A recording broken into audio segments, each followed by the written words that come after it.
Relate po ang mga OFW dito. Especially pag darating yung Pasko at New Year, lalo na pag malayo kayo sa family niyo.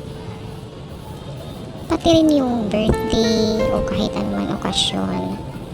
Iba talaga kasi pag andyan ka na malapit sa family. Yung tipon-tipon kayo, masaya, maraming pagkain. Ito yung biglang tutuloy yung luha mo at masasabi mo talaga na konting tiis na lang makakauwi din at makakasama mo yung family mo. Mahirap maging OFW lalo na kung hindi ikaw yung nasa sitwasyon nila. Marami kayong masasabi, marami kayong mga negative, lalo na pag hindi kayo nabibigyan. Pero pag kayo yung nasa sitwasyon na maging OFW din, mararanasan nyo at mafe-feel nyo ang pait ng pagiging OFW kasi hindi pare-pareho ang nagiging kapalaran po ng bawat isa. Kaya maging kontento po tayo kung ano po ang naibibigay ng mama at papa natin o makapatid man yan o sino po ang nabibigay sa inyo.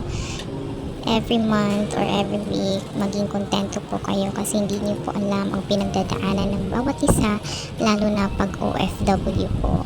Sana po maintindihan niyo ang bawat sitwasyon na hindi lahat ng bagay ay makukuha ng madali-dali.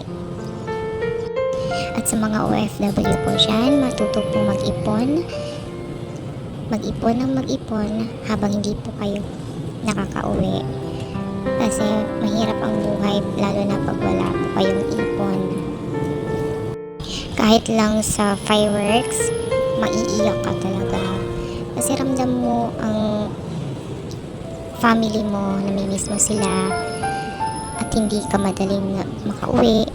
Ramdam mo yung sabik sa anak mo, sa papa mo, kung sino po sila. Matuto po sana kayong maging maingat sa bawat pagbigay ng pera. Hindi naman po yan sa madamot. Kailangan po lang talagang maging matipid sa bawat pagpapadala, lalo na pag alam mong mahirap ang buhay.